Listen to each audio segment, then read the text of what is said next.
අදත් CapCut tutorial එකක් තමයි මම අරගෙන ඇවිල්ලා තියෙන්නේ. ඉතින් CapCut software එකෙන් කොහොමද අපේ වීඩියෝ එකක color adjustment එකක් කරගන්නේ? නැත්නම් හැමෝම කියන වගේ කොහොමද අපේ වීඩියෝ එක color grade කරගන්නේ? ඉතින් ප්‍රධාන වශයෙන්ම මම කතා කරන්නේ CapCut desktop application එක ගැන. මම මේ කතා කරන දේවල් ඔයාලට CapCut mobile එකේ යම් වශයෙන් කරන්න chance එක තියෙනවා. ඉතින් අපි කතා කරමු CapCut වලදී කොහොමද මෙන්න මේ විදිහේ වීඩියෝ එකක් මෙන්න මේ විදිහට color හදාගන්නේ කියලා. හරි මුලින්ම ඔයාලට කරන්න තියෙන්නේ CapCut එකට ඔයාලගේ වීඩියෝ ක්ලිප් එක ඉම්පෝර්ට් කරගෙන ටයිම්ලයින් එකට ඒක ඇඩ් කරගන්න. මම හිතනවා ඒ දේවල් ටික දන්නවා ඇති අනිවාර්යෙන්ම කියලා. ඉතින් ඔයාලට පේනවා ඇති මම ක්ලිප් එකක් ඇඩ් කරගෙන තියෙනවා. හැබැයි මේ ක්ලිප් එකේ කිසිම කලර් එකක් නැහැ. ඒ කියන්නේ මේක නිකන් ෆේඩඩ් ලුක් එකක් තමයි තියෙන්නේ. ඒකට ප්‍රධානම හේතුව තමයි මේක ලොග් ෆුටේජ් එකක්. ඒ කියන්නේ අපිට කැමරාවෙන් ෆීචර් එකක් තියෙනවා ලොග් විදිහට ෂූට් කරන්න. ඒකෙදි කැමරා එකෙන් කිසිම විදිහකින් අපේ වීඩියෝ එක ප්‍රොසෙස් කිරීමක් කරන්නේ නැහැ. සම්පූර්ණ ෆ්ලැට් වීඩියෝ එකක් විදිහට තමයි අපිට ඒක දෙන්නේ. එතනදී අපිට තියෙන බෙනිෆිට් එක තමයි මේ වීඩියෝ එක අපිට අවශ්‍ය විදිහට ඇඩ්ජස්ට්මන්ට් සම්පූර්ණයෙන්ම කරගන්න පුළුවන්. ඔයාලට මුලින්ම කරන්න තියෙන්නේ ඔයාගේ වීඩියෝ ක්ලිප් එක සිලෙක්ට් කරන්න. ඊට පස්සේ මේ උඩ සෙක්ෂන් එකේ බලා ගන්න පුළුවන් ඇඩ්ජස්ට්මන්ට් කියලා ඔප්ෂන් එකක් නැත්නම් ටැබ් එකක් තියෙනවා. මේක සිලෙක්ට් කරන්න. ඊට පස්සේ අපි මුලින්ම කරන්න ඕනේ මේ වීඩියෝ එක ස්ටෑන්ඩඩ් වීඩියෝ එකක ලුක් එකකට ගන්න එක. ඒකට මම කරන්නේ මෙතන කර්ව්ස් වලට යනවා. කර්ව්ස් වලට ගියාට පස්සේ මේ විදිහට පහතට ස්ක්‍රෝල් කරාට පස්සේ ඔයාලට බලා ගන්න පුළුවන් RGB curves වෙනම තියෙනවා. ඒ වගේම මේ උඩම තියෙනවා Luma කියලා curve එකක්. ඉතින් මම RGB curves වලින් වැඩ කරන්නේ නැහැ. මම මෙතන Luma කියන curves වලින් තමයි මගේ වීඩියෝ එක මුලින්ම හදාගන්න යන්නේ. edit එක කරගන්න කලින් අපි Lumetri scope panel එක අරගන්න ඕන. ඒකට හේතුව තමයි සාමාන්‍යයෙන් අපි හිතමු මේකේ exposure වෙන්න පුළුවන් brightness, shadows මේ වගේ දේවල් අපි adjust කරනවා කියලා. හැබැයි මේ adjust කරන්නේ අපේ ඇහි හුරුවට. ඒ කියන්නේ ඇහැට පේන්නේ මොනවාද? අන්න ඒ විදිහට කියලා හිතමුකෝ අපි adjust කරන්නේ. ඉතින් ඒ විදිහට adjust කරාට පස්සේ අපි හිතමු අපේ content එක අරන් ගිහලා TV එකක බලනවා. නැත්නම් mobile phone එකක බලනවා. ඉතින් අපි edit කරන සහ අපේ computer monitor එකේ පේන colors නෙමේ ඒ අදාළ devices වල පේන්නේ. ඒකට හේතුව තමයි අපි ඇහි මට්ටමට නැත්නම් ඇහි හුරුවට edit කරන නිසා. ඉතින් ඒ වෙන වැරද්ද වළක්ව ගන්න තමයි අපිට Lumetri scope එක ඕන. ඉතින් ඒක අරගන්නවට කරන්න තියෙන්නේ මෙතන බලා ගන්න පුළුවන් option icon එක තියෙනවා. මේක select කරන්න. select කරාට පස්සේ මෙතන ඔයාට බලා ගන්න පුළුවන් color scope කියලා තියෙනවා. ඉතින් මේක height තියෙන්නේ මම මේක show දාගන්නවා. show දාගත්තට පස්සේ ඔයාලට බලා ගන්න පුළුවන් අපේ වීඩියෝ එකට පහතින් මෙන්න මේ වගේ graph එකක් add වෙලා තියෙනවා. ඉතින් ප්‍රධාන වශයෙන්ම මෙන්න මේ graph එකෙන් පෙන්නන්නේ අපේ වීඩියෝ එකේ colors මොන විදිහටද තියෙන්නේ කියලා. ඉතින් අපි හිතමු අපේ වීඩියෝ එක ටිකක් reddish පැත්තට වැඩි නම් මෙන්න මෙතන red section එක අනිත් sections දෙකට වඩා උඩින් යනවා බලා ගන්න පුළුවන්. ඒ වගේම තමයි අපිට මේ panel එකෙන් බලා ගන්න පුළුවන් වෙන්නේ අපේ සම්පූර්ණ වීඩියෝ එකේ exposure level එක. ප්‍රධාන වශයෙන්ම මෙතන පෙන්නන්නේ අපේ වීඩියෝ එකේ තියෙන shadows, highlights සහ mid tones කියන තුන. හරි මේ දෙක ගැන ඔයාලට ගොඩක් පැහැදිලි වෙයි මම වැඩේ කරගෙන යද්දී. හරි නැවතත් මම යනවා curves වලට. curves වලට ගිහිල්ලා මෙතන Luma කියන section එකේ ඔයාලට පේනවා ඇති මෙතන ඉඳන් මෙතනට ඉරක් තියෙනවා. ඉතින් මේ කොටුවේ මෙන්න මේ හරිය නිරූපණය වෙන්නේ අපේ image එකේ shadow part එක. ඒ කියන්නේ මේ darkest points තියෙන්නේ. මෙන්න මේ හරිය වගේ මේ හරිය එතකොට මේ bell එයාට මෙන්න මේ වගේ shadow parts තමයි මෙන්න මේ part එකෙන් නිරූපණය වෙන්නේ. ඉතින් අපේ මේ වීඩියෝ එකට පොඩි contrast look එකක් ගන්න ඕන. මොකද මේ වීඩියෝ එක faded වීඩියෝ එකක් විදිහට තියෙන්නේ. ඉතින් ඒකට මම කරන්නේ මෙතන shadows area එකේ point එකක් තියලා ඒ point එක මෙන්න මේ විදිහට පහතට drag කරනවා. ඔයාලට පේනවා ඇති අපේ වීඩියෝ එකේ shadows තියෙන areas හැම area එකක්ම පොඩි contrast look එකකට ආවා. ඊට පස්සේ ඔයාලට මෙන්න මේ section එකෙන් බලා ගන්න පුළුවන් වෙන්නේ අපේ වීඩියෝ එකට අදාළ highlights. ඒ කියන්නේ අපේ මේ වීඩියෝ එකේ bright sections තියෙන්නේ. මූණේ මෙන්න මේ පැත්ත bright, ඒ වගේම මෙන්න මේ light එකේ මේ section එක, ඒ වගේම මේ t-shirt එකේ මෙන්න මේ හරිය මෙන්න මේ වගේ දේවල් වලට තමයි highlights කියන්නේ. ඉතින් අපි මෙතන highlight section එකෙත් එක point එකක් තියාගෙන අපි highlight එක ටිකක් වැඩි කරමු. මොකද මට highlight එක මෙන්න මේ විදිහට අඩු වෙන්න නෙමෙයි ඕන. මට ඒක වැඩි වෙන්න ඕන. මොකද මගේ image එක තව ටිකක් bright කරගන්න ඕන. හරි මේ විදිහට හදාගත්තා.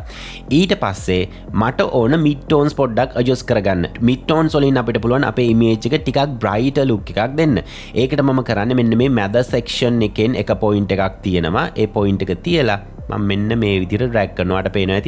මට පේනවා ඇති mid tone කොහොමද වැඩ කරන්නේ කියලා. මෙන්න මේ ගානට වගේ drag කරනවා. මේව adjust කරද්දී අනිවාර්යෙන්ම මෙන්න මේ graph එක ඔලුවට ගන්න. ඒකට හේතුව තමයි මම ඔයාලට මෙන්න මේ උඩ point එක ටිකක් වැඩිපුර adjust කරලා පෙන්නන්නද උඩට මෙන්න මේ විදිහට. ඔයාට පේනවද මෙන්න මේ graph එකේ මෙන්න මේ හරිය. ඒ කියන්නේ උඩ section එක touch වෙලා තිනවා. ඒ කියන්නේ මේ වීඩියෝ එකේ highlights ඒ කියන්නේ සුදු තියෙන sections clip වෙලා තියෙන්නේ. ඔයාට පේනවා ඇති වීඩියෝ එකට ගියාට පස්සෙත් මෙන්න මේ හරිය සම්පූර්ණයෙන්ම details lost වෙලා damage වෙලා තියෙන්නේ. ඉතින් ඒක නිසා ඔයා අනිවාර්යෙන්ම ඔයාගේ වීඩියෝ එකේ exposure brightness වගේ දේවල් හදද්දි මෙන්න මේ උඩ තියෙන details ටික මෙන්න මේ ඉරේ touch නොවෙන්නත් ඒ වගේම තමයි මේ යට තියෙන details ටික මෙන්න මේ යට ඉරේ touch නොවෙන්නත් මෙන්න මේ දෙක අතරේ හොඳට spread වෙන විදිහට තමයි හදා ගන්න ඕන. බැරි වෙලාවත් මේ details ටික යට එකේ touch වෙනවා කියන්නේ මම ඒක ඔයාලට කරලා පෙන්නන්නම්. මම ඒකට කරන්නේ shadows වලට අයිති part එක තමයි මේ යට section එක. මම shadows ටිකක් පහතට කරලා පෙන්නන්නම්. ඔයාට පේනවද shadows තියෙන section සම්පූර්ණයෙන්ම dark වෙලා ගියා. ඒ කියන්නේ detail lost වෙලා ගියා. මම නැවතත් control Z press කරලා undo කරගන්නවා. ඉතින් ඒක ඔළුවේ තියාගෙන ඔයාට පුළුවන් මෙන්න මෙතන Luma එකේ මේ curves ටික ඔයාට අවශ්‍ය විදිහට adjust කරගන්න. මෙතනදී මම කරන විදිහටම ඕන නෑ. ඔයා මේක පොඩ්ඩක් එහෙ මෙහෙ කරලා බලන්න. බැරි වෙලාවත් අපි හිතුම් මේක වැරදුනා කියලා සම්පූර්ණයෙන්ම ඔයාට මේක reset කරගන්න ඕන වුණොත් ඔයාට කරන්න තියෙන්නේ මෙන්න මෙතන reset icon එක තියෙනවා. මේ reset icon එක select කරලා ඔයාට පුළුවන් මේක reset කරගන්න. හරි ඊට පස්සේ මම කරන්නේ නැවතත් මම adjustment වලමයි ඉන්නේ. adjustment වල curves වල මම යනවා මෙතන basic කියන section එකට. ඉතින් ඔයාලට බලා ගන්න පුළුවන් වෙනවා අපිට CapCut වල හැම option එකක්ම දැන් pro කියලා තියෙන්නේ. කියන්නේ ගොඩක් options අපිට පාවිච්චි කරන්න නම් pay කරන්න සිද්ධ වෙනවා. හරි මෙතනින් මම පහතට scroll කරනවා. scroll කරාට පස්සේ ඔයාලට බලා ගන්න පුළුවන් මෙතන protect skin tone කියලා තියෙනවා. මම මේ tick එක active කරගන්නවා. ඒකට හේතුව තමයි අපි මේ කරන වෙනස්කම් වලින් සමහර වෙලාවට අපේ skin එකේ original color එකට නැත්නම් natural color එකට damage එකක් වෙන්න පුළුවන්. ඒ කියන්නේ රතු වැඩි වෙන්න පුළුවන් සහ කොළ ගතියක් එන්න පුළුවන්. ඉතින් ඒක නොවෙන්න අපිට CapCut වලින් feature එකක් දීලා තියෙනවා. මෙතන protect skin tone කියලා. මම ඒක on කරගෙන මෙතන පහත section එකට එනවා. මෙතන ඔයාලට බලා ගන්න පුළුවන් saturation කියලා slide එකක් තියෙනවා. මම කරන්නේ මේක ටිකක් increase කරනවා. increase කරාට පස්සේ ඔයාලට බලා ගන්න පුළුවන් වෙනවා අපේ image එකට colors add වෙනවා. ඒ කියන්නේ මම මේ අඳන් ඉන්නේ ටිකක් reddish වගේ t-shirt එකක්. ඒකේ color එක උනත් ඔයාලට බලා ගන්න පුළුවන් මෙන්න මේ විදිහට appear වුණා. ඊට පස්සේ අපි හිතමු අපේ වීඩියෝ එක ටිකක් reddish ගතියක් තියෙනවා නැත්නම් greenish ගතියක් තියෙනවා කියලා. එහෙම උනොත් ඔයාලට හැකියාව තියෙනවා මෙතන temp කියන section එකට ඇවිල්ලා ඔයාගේ වීඩියෝ එක ටිකක් green color නම් ඔයාගේ වීඩියෝ එක මෙන්න මේ blue පැත්තට පොඩ්ඩක් adjust කරගන්න පුළුවන්. ඉතින් මගේ වීඩියෝ එකේ එහෙම ගැටලුවක් නැහැ. ඔයාගේ තියෙනවා නම් ඒක හදා ගන්න පුළුවන්. ඒ වගේම තමයි අපි හිතමු අපේ overall වීඩියෝ එකට පොඩි tint එකක් ඒ කියන්නේ සාමාන්‍යයෙන් අපි sunglass එකකින් බැලුවාම ඒ sunglass එකේ තියෙන color එකෙන්නේ අපිට එළිය පේන්නේ. අන්න ඒ වගේ දෙයක් මෙතනින් කරන්න පුළුවන්. ඉතින් ඔයා bluish පැත්තට මේක tint කරොත් මුළු image එකම bluish පැත්තට යනවා. ඒ වගේම තමයි green පැත්තට කරොත් මුළු image එකම green පැත්තට යනවා. ඉතින් ඔයාට ඕන විදිහට මේක හදා ගන්න පුළුවන්. හරි ඊට පස්සේ මම කරන්නේ මගේ වීඩියෝ එකට අදාළ basic adjustment ටික කරගන්න එක. ඉතින් මගේ වීඩියෝ එක තව ටිකක් refine කරගන්න පුළුවන් මෙතන basic adjustment වලින්. ඔයාට මුලින්ම බලා ගන්න පුළුවන් exposure කියන slide එක.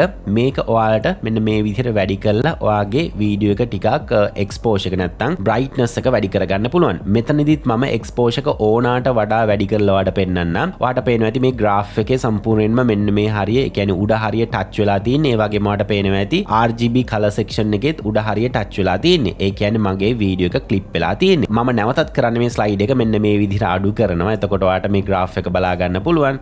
ගානට cent එකට ආවා. අන්න ඒ විදිහට ඔයාගේ detail lost නොවෙන්න ඔයාගේ edit එක කරගන්න. හරි මේ ගානට විතර තියාගමු. මට ඕන මගේ වීඩියෝ එකට තව ටිකක් contrast එකක් add කරන්න. ඒක නිසා මම වීඩියෝ එක ටිකක් contrast look එකේ එන්න contrast එක තරමක් වැඩි කරගන්නවා. ඊට පස්සේ මෙතන highlight කියන option එක බලා ගන්න පුළුවන්. අපි හිතමු යම්කිසි area එකක detail lost වෙලා තියෙනවා නම් අපි exposure වැඩි කරාට පස්සේ මේ මූණේ මේ හරිය සුදු වෙලා detail ටිකක් නැති වෙලා තියෙනවා නම් අපිට හැකියාව තියෙනවා මේ highlight එක ටිකක් අඩු කරන්න. එතකොට පොඩි neutral look එකක් එනවා. මෙන්න මේ විදිහට.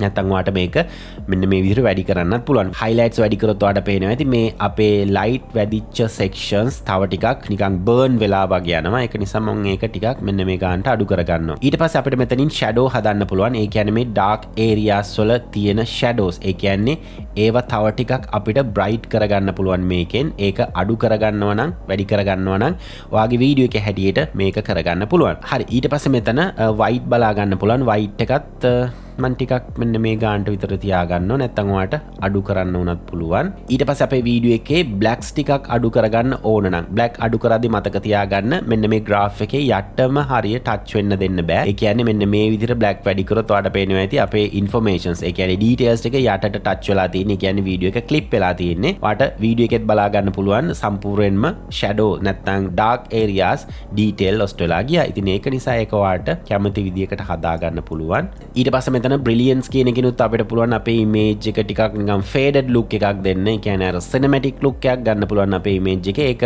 වැඩි කරනවා නම් අඩු කරනවා නම් ඔයාගේ වීඩියෝ එකට match වෙන්න ඒක කරගන්න පුළුවන්. හරි ඊට පස්සේ පහත section එකට ආවට පස්සේ ඔයාලට බලා ගන්න පුළුවන් මෙතන sharpen තියෙනවා ඒ වගේම clarity තියෙනවා. ඉතින් මේ option ඔයාලට හැකියාව තියෙනවා. අපි හිතමු ඔයාගේ වීඩියෝ එක ටිකක් quality මදි ඔයාලට වීඩියෝ එක sharp කරගන්න ඕනේ කියලා. එහෙම වුණොත් ඔයාලට හැකියාව තියෙනවා මෙතන effect වල මේ sharpen කියන එක adjust කරන්න. මගේ වීඩියෝ එක 4K වීඩියෝ එකක් නිසා මට වීඩියෝ එක sharp කරගන්න ඕන නැහැ. ඒක ඔයාලට අවශ්‍ය විදිහට පාවිච්චි කරන්න පුළුවන්. හරි ඊට පස්සේ මම නැවතත් උඩට ඇවිල්ලා ඔයාලට මෙතන HSL කියලා බලා ගන්න පුළුවන්. මම මේක select කරනවා. select කරාට පස්සේ මෙතන ඔයාලට පේනවා ඇති colors කිහිපයක් තියෙනවා. ඉතින් අපි හිතමු ඔයාගේ වීඩියෝ එකේ යම්කිසි color එකක් ටිකක් increase වෙන්න ඕනේ කියලා. ඔයාලට හැකියාව තියෙනවා ඔයාලට අවශ්‍ය කරන color එක select කරලා මෙතනින් increase කරන්න. example එකක් විදිහට මම මෙතන red color එක තෝරගන්නවා. red color එක තෝරගෙන මම කරන්නේ මෙතන saturation එක ටිකක් වැඩි කරනවා. එතකොට ඔයාලට පේනවා ඇති මගේ t-shirt එකට අදාළ red color එක increase වෙනවා මෙන්න මේ විදිහට. අපි මෙන්න මේ ගානට තියාගමු.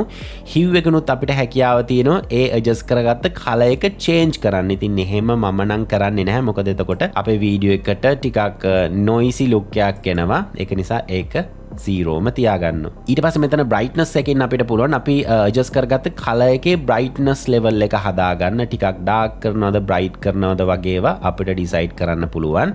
හරි මම මේ විදිහට හදා ගන්නවා. ඒ වගේම ඔයාලට blue color එක select කරලා ඕන නම් පුළුවන්. මෙතන මගේ image එකේ මෙන්න මේ background එකේ bluish look එකක් තියෙනවා. ඒක අපිට adjust කරගන්න පුළුවන්. හරි මේ විදිහට පොඩි adjustment ටිකක් පාවිච්චි කරලා මගේ වීඩියෝ එක සම්පූර්ණයෙන්ම හදාගත්තා. ඒ වගේම මෙන්න මේ panel එකට ගියාට පස්සේ ඔයාලට බලා ගන්න පුළුවන් කොහෙම තැනකවත් මගේ මේ informations උඩ touch වෙලාවත් සහ යට touch වෙලාවත් නැහැ. ඒක නිසා මගේ informations lost වෙලා නැහැ. ඉතින් අනිවාර්යෙන්ම ඔයාගේ monitor එක sure කරගෙන ඔයාගේ S2 sure කරගෙන වැඩ කරන්න එපා. මෙන්න මේ graphs අනිවාර්යෙන්ම follow කරන්න. සහ මම මේ කියලා දුන්නේ basic color adjustment එකක්. color grading සහ color adjustment කියන්නේ මීට වඩා සෑහෙන දේවල් කතා කරන්න තියෙන සහ ඇඩ්වාන්ස් සයිඩ් එකක්. ඉතින් ඔයාලා දන්නවා මූවි එකක් කලර් ග්‍රේඩ් කරද්දී මියුසික් වීඩියෝ එකක් කලර් ග්‍රේඩ් කරද්දී සෑහෙන ලොකු ප්‍රොසෙස් එකක් තියෙනවා. නමුත් මෙතනදී මම කතා කරේ බොහොම සුළු දේවල් ටිකක්. හරි ඊට පස්සේ මට මේ වීඩියෝ එකට වින්යට් එකක් ඇඩ් කරගන්න ඕන. ඒකට මම කරන්නේ මේ වීඩියෝ එකටම ඒක ඇඩ් කරගන්නේ නැහැ. මම ඒකට අලුත් adjustment layer එකක් අරගන්නවා. ඒකට මම කරන්නේ යනවා මෙන්න මේ section එකේ adjustment කියන section එකට. ඊට පස්සේ මෙතන add adjustment එකේ ඔයාලට පේනවා ඇති custom adjustment කියලා option එකක් තියෙනවා. මම කරන්නේ මේක drag කරගෙන ඇවිල්ලා මගේ timeline එකට drop කරනවා. ඊට පස්සේ මම කරන්නේ ඒක මෙන්න මේ විදිහට විශාල කරගන්නවා. ඊට පස්සේ මම adjustment layer එක select කරලා මෙතන basic වල සාමාන්‍යයෙන් adjustment layer එකට අපිට අනිත් options ටික පෙන්නන්නේ නැහැ. මෙතන adjustment tab එක විතරයි පෙන්නන්නේ. ඔයාලට පේනවා ඇති. ඒකේ මම යනවා basic වලට. එතන මම පහතට scroll කරනවා. scroll කරාට පස්සේ effects යටතේ ඔයාලට මෙතන බලා ගන්න පුළුවන් vignette කියලා එකක් තියෙනවා. මේක වම් පැත්තට drag කරොත් අපිට සුදු පාට vignette එකක් ගන්න පුළුවන්. මේක දකුණු අත පැත්තට drag කරොත් අපිට මෙන්න මේ විදිහේ කළු පාට vignette එකක් අරගන්න පුළුවන්. ඉතින් මෙන්න මේ ගාන ඕකේ. හරි ඊට පස්සේ මේ වීඩියෝ එකට අවසාන වශයෙන් මම කරන්නේ වීඩියෝ එක select කරලා මට මේ වීඩියෝ එකේ scale එක සහ position එක ටිකක් හදා ගන්න ඕන. මොකද ඔයාලට පේනවා ඇති වීඩියෝ එකේ මම හරි center එකේ නෙමෙයි ඉන්නේ. ඒකට මම කරන්නේ වීඩියෝ clip එක select කරලා තියෙන්නේ. ඊට පස්සේ මම දැන් ඉන්නේ මෙතන adjustment වල. මම මෙතනින් switch වෙනවා වීඩියෝ කියන tab එකට. ඊට පස්සේ මෙතන scale එක ටිකක් වැඩි කරගන්නවා. scale එක වැඩි කරගත්තට පස්සේ මගේ වීඩියෝ එක වම් පැත්තට පොඩ්ඩක් එන්න ඕන සහ මෙතන ඔළුව කැපිලා තියෙන්නේ. ඒක පහත් වෙන්න ඕන. ඉතින් මේ CapCut වල තියෙන ප්‍රශ්නයක් තමයි මෙතන positions value අපිට select කරලා drag කරන්න බෑ. ඉතින් ඒක ටිකක් අවුලක්. ඒක නිසා මම කරන්නේ මගේ වීඩියෝ එක මේ විදිහට select කරලා මෙන්න මේ විදිහට හදා ගන්නවා. මෙන්න මේ කාන්ට වගේ ඕනනම් අපිට තව ටිකක් scale එක හදාගන්න පුළුවන්. හරි මේ ගානට තියාගන්න. ඊට පස්සේ මම කරන්නේ මෙතන ඔප්ෂන් අයිකන් එක සිලෙක්ට් කරලා කලර් ස්කෝප් වලට ගිහලා මේක හයිඩ් කරගන්නවා. හරි මේ දැන් තියෙන්නේ මගේ ෆයිනල් අවුට්පුට් එක. ඔයාලට වම් අත පැත්තෙන් පේන්නේ මගේ ඔරිජිනල් වීඩියෝ එක සහ දකුණු අත පැත්තෙන් පේන්නේ මම CapCut වලින් කලර්ස් ඇඩ්ජස්ට්මන්ට් කරලා සහ බේසික් ඇඩ්ජස්ට්මන්ට් කරලා හදාගත්ත වීඩියෝ එක. ඉතින් මම විශ්වාස කරනවා අද ටියුටෝරියල් එක ගොඩක් ඉන්ටරෙස්ටිං ටියුටෝරියල් එකක් වෙන්න ඇති කියලා. ඉතින් ඔයාලා CapCut ඉගෙන ගන්න ආසයි නම් CapCut කියන්නේ මාර amazing software එකක්. අපිට social media content creations සෑහෙන පහසු කරන software එකක්. ඉතින් CapCut ගැන කතා කරපු playlist එකක්ම මෙන්න මේ section එකේ තියෙනවා. ඔයාලට green screen එකක් remove කරන්න හැටි, audio edit කරන්න හැටි, CapCut එකෙන් thumbnail පවා හදන්න පුළුවන්. හොඳේ. ඉතින් ඒ හැම දෙයක්ම මේ playlist එකේ තියෙනවා. මේක දැම්ම click කරලා බැලුවොත් CapCut ගැන ලොකු knowledge එකක් ගන්න පුළුවන්. click කරන්න.